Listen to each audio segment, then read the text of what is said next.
오늘은 재난 안전에 대해 알아볼 거예요. 오늘의 학습 주제에 대한 힌트를 드릴게요. 바로 불과 관련이 있습니다. 예상이 가시나요? 오늘의 학습 주제 바로 화재 안전입니다. 여러분은 일상에서 불을 얼마나 사용하나요? 불은 우리에게 참 많은 편리함과 기술, 이로움을 가져다주는 도구이지만 잘못 다루게 되면 목숨이 위태로운 사고가 일어날 수도 있는 양날의 검 같은 도구입니다. 이처럼 엄청난 위력을 가진 불은 요리를 할 때, 난방을 할 때, 캠핑을 갔을 때 등등 우리의 주거 및 일상 공간에서 다양하게 활용되고 있는데요. 안타까운 많은 생명이 희생되었던 이 사고 기억하시나요? 바로 2024년 부천의 한 숙박업소에서 났던 화재입니다. 이 사고로 안타까운 생명들이 사망하기도 큰 사상을 입기도 했는데요. 19명의 사상자를 발생시킨 안타까운 화재 사고. 이 사건의 원인은 무엇이었을까요? 그 불씨의 원인은 바로 객실 안 에어컨 전선 때문이었습니다. 2018년 해당 숙박업소는 전 객실의 에어컨을 교체했지만 영업 지장이 우려되어 전선은 바꾸지 않고 그대로 두었다는데요. 에어컨 수리기사가 점검 심하다 낡은 전선 때문에 위험하다고 여러 번 지적했다는데요. 바로 당시 객실 문은 방화 성능이 좋은 문이었음에도 객실의 문이 열려있던 상태라 불은 빠르게 번져갔다는데요. 전형적인 인재사고였습니다. 이 사고로 인해 숨진 7명 중 5명은 유독가스로 인한 질식사였고 나머지 2명은 에어매트로 뛰어내리는 과정에서 다쳐 숨진 것으로 파악됐는데요. 에어매트로 뛰어내렸음에도 사상자가 발생한 이유는 무엇일까요? 아는 학생은 손을 들고 이야기해봅시다.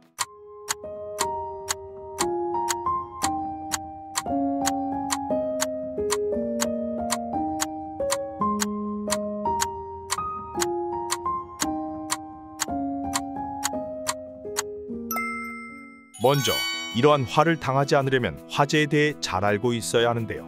화재의 근본적 원인은 무엇일까요? 원인은 크게 4가지가 있습니다. 일반화재, 유료화재와 전기화재, 그리고 가스화재.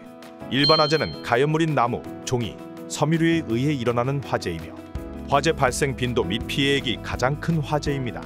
유료화재는 주로 난방기기를 끄지 않은 상태에서 주유 과정 중에 화재가 발생하거나 주유 중 새어나온 유증기에 의해 화재가 발생하는 경우, 전기화재는 전선이나 배선의 문제 또는 전기기기를 사용할 때 발생합니다.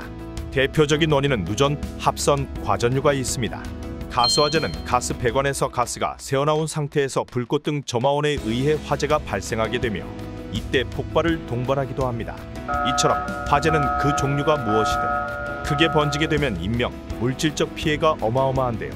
이에 따른 피해를 줄이기 위해선 초기 진압이 매우 중요하답니다. 여기서 깜짝 퀴즈. 화재 발생 시 꼭 지켜야 하는 골든타임이 있는데요. 여기서 골든타임이란 사고가 발생했을 때 인명 및 재산을 지킬 수 있는 시간을 말합니다. 화재 발생 시 골든타임은 몇 분일까요?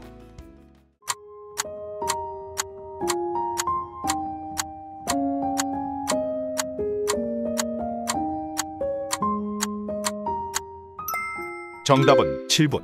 7분이란 골든타임의 기준은 화재가 성장하여 최성기에 이르면 화염이 일시에 분출하여 거주자 생존이 어렵다는 최성기 8분 도달 이론을 토대로 정해졌습니다. 이에 따라 인명피해를 최소화하기 위해 골든타임, 즉 화재 현장 소방차 도착 시간을 7분으로 정했는데요. 이처럼 대형 화재 사고를 막을 수 있어 더욱 중요한 초기 진압. 그렇다면 화재의 종류에 따른 올바른 대처 방법을 알고 있어야겠죠.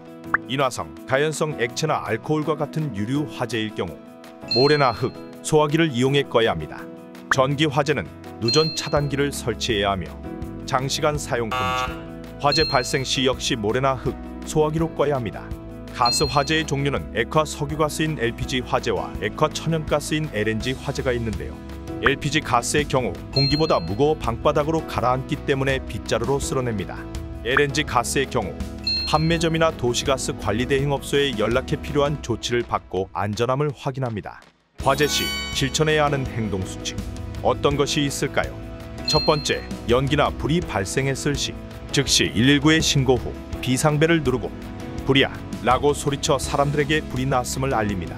두 번째, 진압을 통해 불을 끌지 대피할지 결정해야 하는데요. 손등으로 출입문 손잡이를 만져보고 따뜻하거나 뜨거우면 문 반대쪽에 불이 난 것이므로 문을 열지 말 것. 연기가 들어오는 방향을 확인한 후 계단으로 나갈지 창문으로 구조를 요청할지 결정합니다. 세 번째, 대피할 때는 엘리베이터를 절대 이용하지 않고 계단을 통해 안전하게 대피. 젖은 수건과 담요를 활용해 코와 입을 막아 대피합니다. 네 번째, 사전에 약속된 대피 장소로 안전하게 이동 후엔 인원수를 파악합니다. 보이지 않는 사람이 있다면 즉시 출동한 소방대원에게 인원수와 마지막으로 확인된 위치를 알려주어야 합니다. 처음 이야기했던 부천 숙박업소 화재 사건. 에어매트로 낙하했지만 결국 사상자가 발생했던 이유 무엇이었을까요?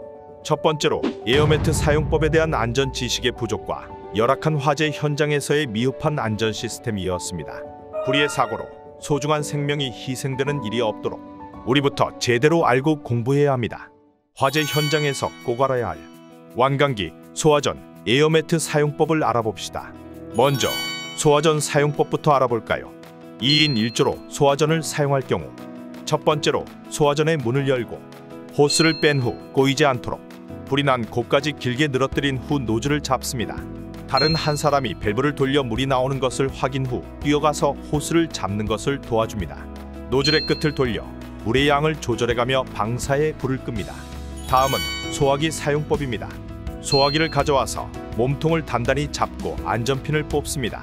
노즐을 잡고 불이 난 곳을 향해 가까이 이동합니다. 손잡이를 위아래로 꽉 움켜쥡니다.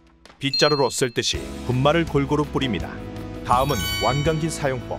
지지대 고리에 완강기 고리를 걸고 잠깁니다. 지지대를 창밖으로 밀고 릴을 던집니다. 완강기 벨트를 가슴 높이까지 걸고 조입니다. 벽을 짚으며 안전하게 내려갑니다. 다음은 에어매트 사용법입니다. 에어매트는 5층 이하인 건물에 해당하는 경우에만 사용할 수 있는데요. 먼저 에어매트의 공기가 완전히 충전될 때까지 기다립니다. 소방관이 완충을 확인했다는 신호를 확인 후 양손을 교차해서 어깨에 올리고 몸은 니은자로 만듭니다. 엉덩이가 에어매트 정 가운데를 향하도록 낙하합니다.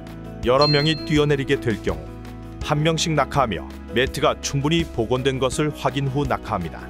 규모 있는 화재라 하더라도 대처 방법에 따라 침착하게 잘 대응하면 소중한 생명을 구할 수 있습니다.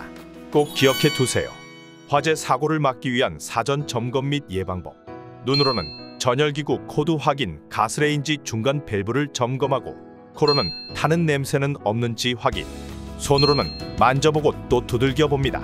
귀로는 이상한 소리가 나지 않는지 확인합니다.